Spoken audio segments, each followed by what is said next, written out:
For years now, Pixio has been the budget-friendly monitor for gamers who are looking for high frame rates at a low price. But what happens when a brand grows up, gets a job, and tries to put on a suit for the first time?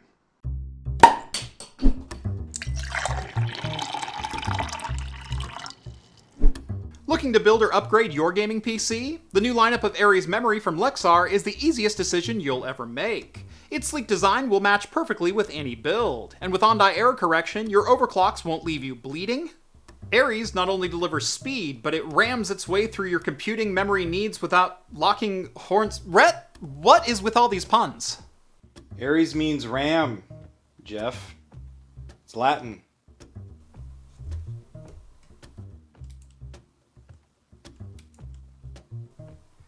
Get your RAM on with Lexar's Aries DDR4 or DDR5 memory kits by following the link down in the video description. Welcome back to Craft Computing, everyone. As always, I'm Jeff. The PX277 Pro is a bit of a new venture for Pixio. Now, make no mistake, the monitor is still in the budget price range, but it is starting to stretch that definition a bit. At $370, it's markedly above the majority of Pixio's existing lineup, and for good reason given the advertised specs on this panel. The hallmarks that have made Pixio a crowd favorite are all still here. We've got a 27-inch IPS panel featuring a 2560 by 1440 resolution, 165Hz refresh rate, and an advertised 1 millisecond gray-to-gray response time. The PX277 Pro is also a Freesync premium display, offering tear-free gameplay between 48 and 144 FPS, while offering compatibility for both AMD and NVIDIA GPUs. Physically, this monitor is a completely different monster compared to their more entry-level focused panels. My usual review of Pixio monitors includes terms like good enough and works just fine when I'm talking about the build quality of both the monitor and the stand. It's clear Pixio wanted to step up both the quality and usability of this new Pro display. Gone is the incredibly thin but also very plasticky monitor housing. The PX277 Pro has some significant heft to it, reminding me more of an Asus ProArt or BenQ design rather than Pixio's budget-friendly gaming monitors. But what I'm most impressed with is their new monitor stand. It's pretty typical of Pixio monitors to include a wire-thin stand that offers just a small amount of tilt adjustment, if any adjustment at all. And for their intended audience, they usually work good enough or just fine. This new included stand is not going to be toppled over by accidentally bumping into your desk. In fact, it would take a pretty significant hit to affect this monitor much at all. In total, we've got 4 axes of adjustment here, with nearly 5 inches of height travel, 45 degrees of tilt, 90 degrees of rotation, and in fact the monitor can pivot vertically, giving you a color-matched monitor for your Discord chats. In my experience, monitor stands like this are typically premium editions and can raise the price of a monitor package by as much as $100 to $150, or $999 if you're Apple, so I guess it's great this also doesn't require wheels. But for $370 all in, you're getting quite the upgrade in the display here as well. The gaming specs listed in the beginning of the video are pretty standard offerings from Pixio. 165Hz refresh with FreeSync Premium, 1 millisecond response time, and a 1440p IPS panel. But just like the build quality, Pixio seems to have taken that Pro badge and put it to some pretty good use. On top of the already very impressive gaming chops, we've also got an advertised 131% Srgb coverage, 97% of the Adobe Rgb, and 96% of the DCI-P3 color spaces. Add on a 450 nit peak brightness, USB-C connectivity, and a built-in KVM, and you've got a monitor that would be equally at home fragging noobs as it would editing videos for YouTube. Almost. While the colors are markedly better than gaming monitors in this price point, I do have some concerns specifically in the Adobe Rgb space. First up, Srgb actually exceeded Pixio's own specs by hitting 138% volume and 99.6% gamut accuracy. But I expect pretty much any monitor produced these days to have similar accuracy inside this space. DCI-P3 is the color space most often used in video production, so if you're making YouTube videos, you're going to want to pay close attention here. Again, I measured slightly above expectations for volume at 97.7% and 94.5% as far as accuracy. Now, I do have a couple monitors around the studio that can beat those numbers at a similar price point, but those are also one-hit wonders with only 60Hz refresh rates. Getting accuracy as well as speed and responsiveness is seriously impressive at this price point. The Adobe Rgb Space is typically used for photo editing and for print, as it was Adobe's solution for editing color on RGB monitors that was to be printed on CMYK process printers. While more content creation focused monitors will have better Adobe Rgb results, I also can't say that I'm surprised this monitor didn't test well here. Here again, we do see 95% coverage of the Adobe Rgb volume, but only with 82% accuracy. Again, I'm not shocked at all by the disparity in the Adobe Rgb results, but if you're looking for a multi-purpose monitor for print and gaming, this likely isn't going to do it for you. But for gaming and content creation, this is a fantastic value. Speaking of gaming, it should be no surprise that the screen works predictably well from a company known for building gaming monitors. The PX277 had no problem at all cranking out 144 FPS of silky smooth and tear-free gameplay thanks to Freesync Premium.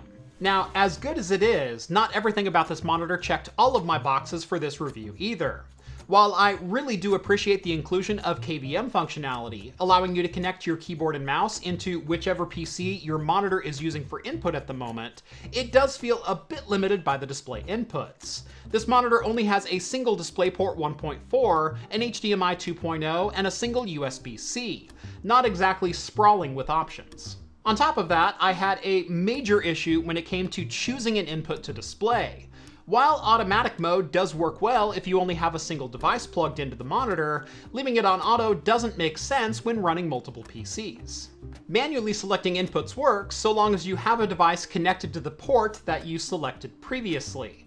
My streaming PC connects over DisplayPort and is the PC that I use to test pretty much any monitor that comes through my office for review. But if I leave the monitor configured for DisplayPort input and then power off or disconnect the PC, I'm not able to bring up the menu to select another input, at least not reliably. Pressing up on the control stick on the rear is supposed to bring up an input menu, but when there's no signal present on the monitor, I only seem to bring up that menu about 10% of the time. More often than that, the monitor would wake from sleep, display a no signal message in the center of the screen, and then go back to sleep, forcing you to wait 15 or so seconds before you could try again. The only way I could reliably switch my inputs was to plug in a device to the currently selected input on the monitor, then go into the menu and manually change my selection. I'm hoping this is just a bug in the firmware and that it could possibly be updated in the future. While the PX277 does have a pair of speakers on board, like many monitors out there, they're really not useful for gaming or even for video playback. The sound is shallow and tinny with no distinct stereo separation. If you plan on getting this monitor, you're going to want to budget in a decent soundbar or at least a pair of headphones to go along with it. Moving on to the main event for this 1440p gaming panel, how did it stand up for the task it was designed for? Luckily, I've got nothing out of the ordinary to report. Gameplay was buttery smooth at 144Hz, and Freesync Premium does its job well, allowing adaptive sync between 48 and 144 FPS. I did experience one issue with this monitor that did take me quite some time to track down though, and it was a very noticeable issue with ghosting, especially during scenes with a lot of white or brightly colored elements.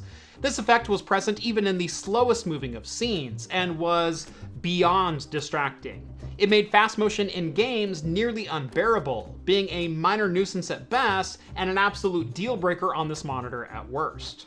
Like most Pixio monitors, FreeSync is an option that is turned off by default, requiring you to navigate the monitor menu down to Gaming Setup and then turn on FreeSync in the hardware.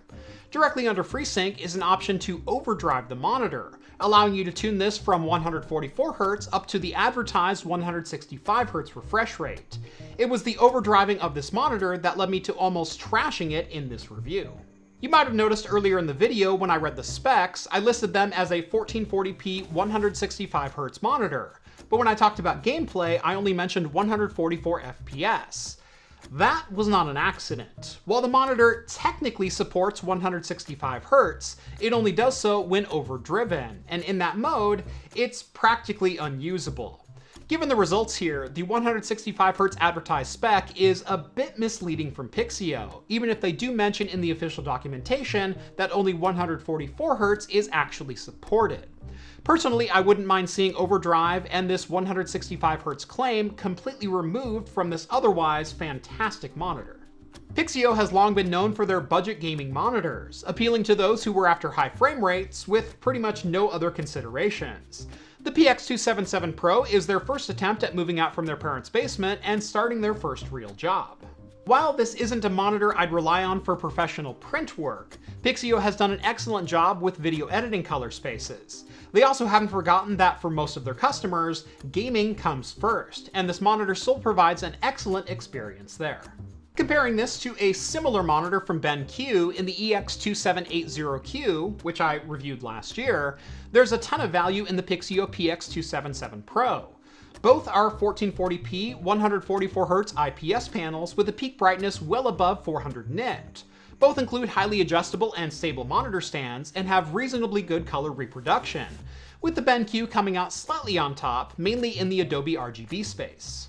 While the BenQ has a built-in soundbar that can easily replace a decent set of desktop speakers, as well as some additional input options, it's also $500 versus just $369 for the Pixio PX277 Pro.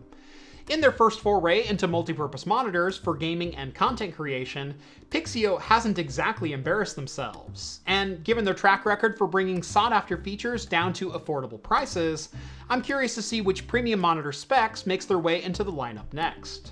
The Pixio PX277 Pro is available today for $369, and if you're interested in picking one up for yourself, I will have Amazon affiliate links down in the video description. Go give those a look. On your way down there, make sure to drop this video a like and subscribe to Craft Computing if you haven't done so already. Follow me on Twitter at Craft Computing for daily shenanigans like this. And if you like the content you see on this channel and want to help support me in what I do, consider joining the Patreon. Link is also down in the video description. That's going to do it for me in this one. Thank you all so much for watching, and as always, I will see you in the next video. Cheers, guys.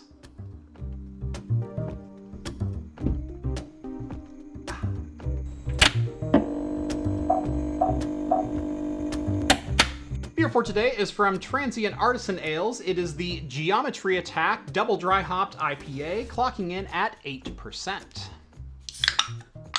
Do you remember Gushers candy?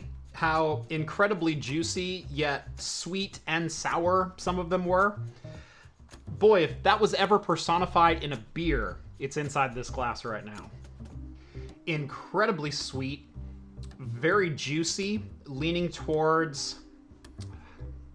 There's almost like a strawberry rhubarb kind of feel with this, but the flavor overall is a lot brighter than that. It's very playful for what is a very thick, dense, dark IPA. Not bad though.